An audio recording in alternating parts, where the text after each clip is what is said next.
Isang masayang update ang ibinahagi ng vlogger tungkol sa nalalapit na ika-18 kaarawan ni Viancy na kilala bilang pambambansang wifey sa kanilang komunidad.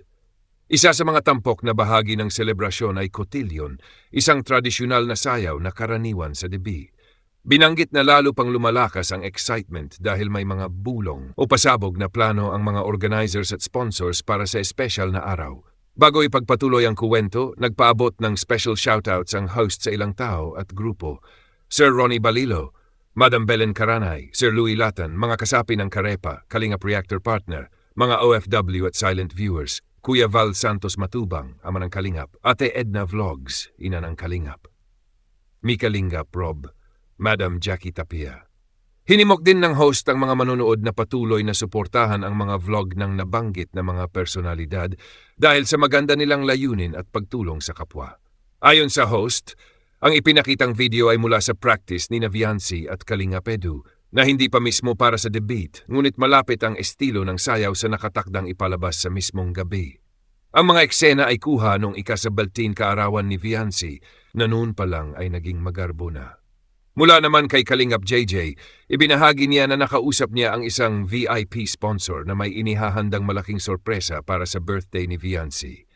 Ayaw pa niyang banggitin ang pangalan, pero tiniyak niyang may espesyal na gagawin sa mismong araw. Ang plano ay konektado rin kay Kuya at may pasabog na ikatutuwa ng lahat ng dadalo. Binanggit na ilan sa mga kilalang inaasahang makakadalo ay sina Tita Luz at Madam Belen, ngunit may iba pang bisitang hindi pa pinapangalanan. Ayon pa sa ulat, hindi lang sa sayawan nakatuon si Viancy. Pinapahalagahan din niya ang kanyang pag-aaral kahit minor subjects bilang sukli sa suporta ng mga tumutulong sa kanya. Patuloy ang kanyang dedikasyon sa school kahit abala sa paghahanda sa debut. Inaasahan ng lahat na magiging mas engrande pa ang ika-18 kaarawan kaysa sa nakaraang selebrasyon, lalo na't maraming bigating sponsors. At mas malalaking sorpresa ang nakaabang.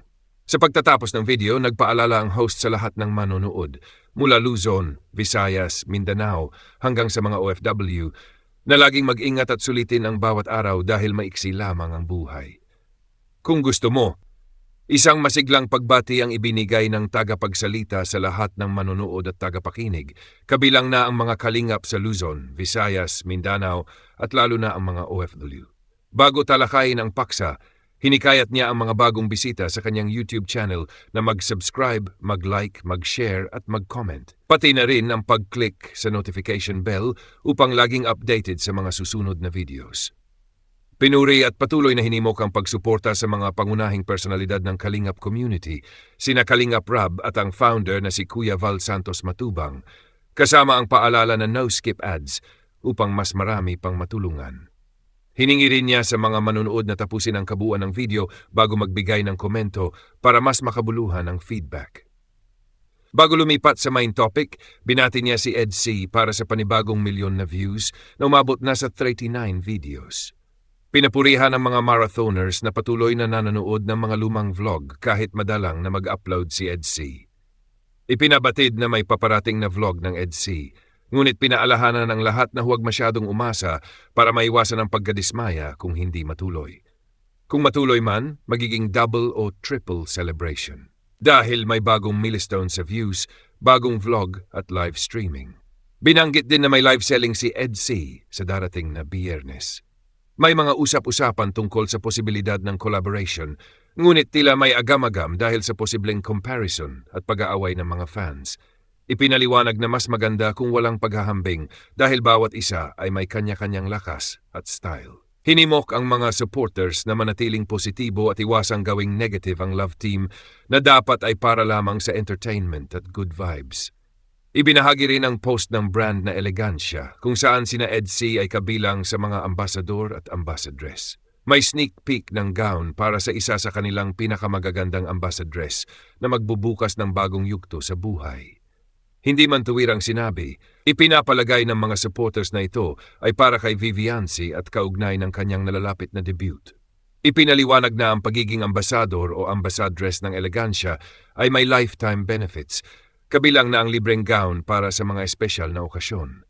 Sa huli, binigyang diin ang excitement ng lahat para sa pinaka-importanteng event sa buhay ni Viancy, ang kanyang debut. Inaasahan ng mga supporters na makita ang itsura ng kanyang gown, dami ng isusuot niya, ang make-up at overall na look, at lalo na ang mga surprise o pakulo mula sa kanyang fiancé hubby. Kung gusto cotillion, isang tradisyonal na sayaw na karaniwan sa debut. Binanggit na lalo pang lumalakas ang excitement dahil may mga bulong o pasabog na plano ang mga organizers at sponsors para sa espesyal na araw. Bago ipagpatuloy ang kuwento, nagpaabot ng special shoutouts ang host sa ilang tao at grupo.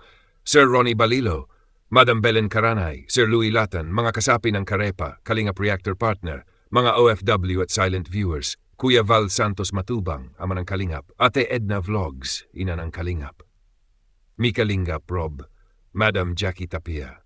Hinimok din ng host ang mga manonood na patuloy na suportahan ang mga vlog ng nabanggit na mga personalidad dahil sa maganda nilang layunin at pagtulong sa kapwa.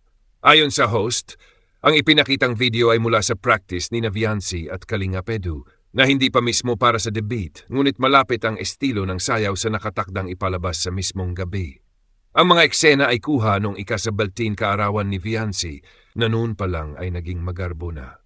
Mula naman kay Kalingap JJ, ibinahagi niya na nakausap niya ang isang VIP sponsor na may inihahandang malaking sorpresa para sa birthday ni Viancy. Bago talakayin ang paksa, hinikayat niya ang mga bagong bisita sa kanyang YouTube channel na mag-subscribe, mag-like, mag-share at mag-comment. Pati na rin ang pag-click sa notification bell upang laging updated sa mga susunod na videos. Pinuri at patuloy na hinimok ang pagsuporta sa mga pangunahing personalidad ng Kalingap community, sina Kalingap Rab at ang founder na si Kuya Val Santos Matubang, kasama ang paalala na no-skip ads upang mas marami pang matulungan. Hiningi rin niya sa mga manonood na tapusin ang kabuuan ng video bago magbigay ng komento para mas makabuluhan ang feedback. Bago lumipat sa main topic, binati niya si Ed C para sa panibagong milyon na views na umabot na sa 39 videos. Pinapurihan ng mga marathoners na patuloy na nanonood ng mga lumang vlog kahit madalang na mag-upload si Ed C. Ipinabatid na may paparating na vlog ng Ed C, ngunit pinaalahanan ng lahat na huwag masyadong umasa para maiwasan ang pagkadismaya kung hindi matuloy. Kung matuloy man, magiging double o triple celebration. Dahil may bagong milestone sa views, bagong vlog at live streaming. Binanggit din na may live selling si Ed C sa darating na Biyernes. May mga usap-usapan tungkol sa posibilidad ng collaboration, ngunit tila may agam-agam dahil sa posibleng comparison at pag-aaway ng mga fans. Ipinaliwanag na mas maganda kung walang paghahambing dahil bawat isa ay may kanya-kanyang lakas at style. Hinimok ang mga supporters na manatiling positibo at iwasang gawing negative ang love team na dapat ay para lamang sa entertainment at good vibes. Ibinahagi rin ang post